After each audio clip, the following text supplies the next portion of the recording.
ढोंग प्रकाश राजभर समाज पर कलंक है। कथा सुनना सबका अधिकार है, तो कथा बांचना भी सबका अधिकार है।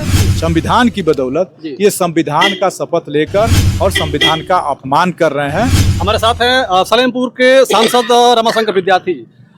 जानेंगे सर कि आजकल बड़ा एक चर्चा है इटावा को लेकर के। इटावा में जो कांड हुआ, यादव समाज के जो संत लोग थे, जो कथावाचक थे, उनके ऊपर मूत्र छिड़का गया, उन्हें मारा गया, उनकी चुटिया काटी गई। क्या कहेंगे, कैसे देखते हैं इसको आप? जिन लोगों ने एक कथावाचक के साथ एकाधिकार का प्रयोग किया जी, उन पर कार्रवाई न करके और कथावाचक का आधार कार्ड खोज रही है सरकार।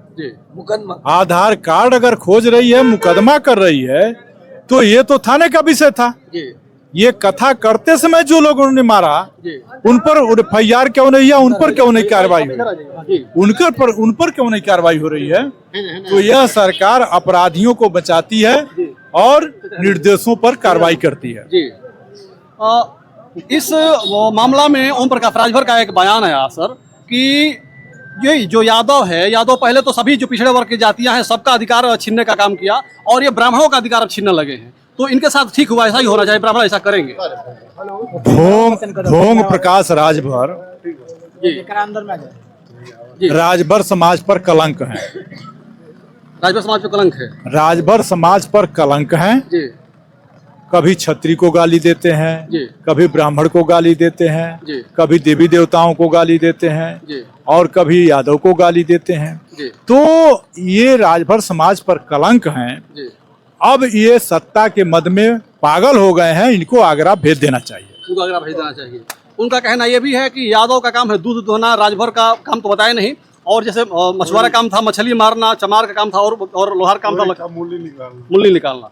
तो ये सारा काम मतलब सबका अलग अलग बांट दिया। और वो कहते हैं कि हम जो पिछड़ा दलित अल्पसंख्यक समाज है उसका अधिकार दिलाने की राजनीति करते हैं, लेकिन फिर सबको वो 50 साल पीछे लेकर जा रहे हैं। इस पे क्या कहेंगे आप ये बताइए, वो संविधान की शपथ लिए हैं जी, तो संविधान से देश चलेगा कि मनुवाद से देश चलेगा?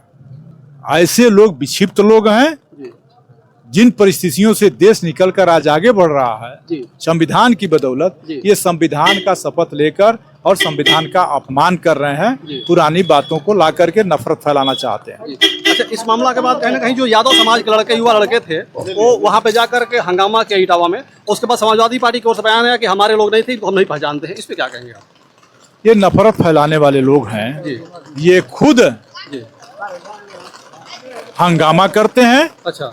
और समाजवादी पार्टी पर दोष मढ़ देते हैं। अच्छा। ऐसा इसलिए होता है कि हंगामा करने वालों पर कार्रवाई न करके जो पीड़ित होता है उसी पर FIR होता है और उसी को जेल भेजा जाता है। आप ये बताइए, अगर वो कथावाचक थे तो अब भगवान कृष्ण की कथा अगर कोई यादव नहीं करेगा, कथा सुनना सबका अधिकार है, तो कथा बांचना भी सबका अधिकार है। रामायण को तो वाल्मीकि जी ने लिखा, और भागवत गीता को किसने लिखा? वो भी तो शूद्र थे। और कोई बैकवर्ड अगर उसमें कथा कहता है तो उसके कथा सुनने वाले लोग हैं। लेकिन अगर उनको अब उनका आधार कार्ड प्रदेश सरकार खोज रही है, तो आधार कार्ड तो थाने का विषय था ना। आधार कार्ड तो थाने का विषय था। अगर उनका फर्जी आधार कार्ड है तो थाने का विषय था। लेकिन कथा बांचते समय जिन लोगों ने हंगामा हुआ, उन पर कार्रवाई क्यों हुई, क्यों नहीं हुई? रमाशंकर विद्यार्थी जी थे, सलेमपुर के सांसद हैं। और इनकी बातों को सुनकर आप क्या कहेंगे? ओम प्रकाश राजभर के बारे में बता रहे हैं, वो विक्षिप्त राजनीतिक है, उनको कब क्या बोल रहे हैं कोई भरोसा नहीं है। बाकी वीडियो खत्म करना चाहेंगे। जय हिंद, जय भारत।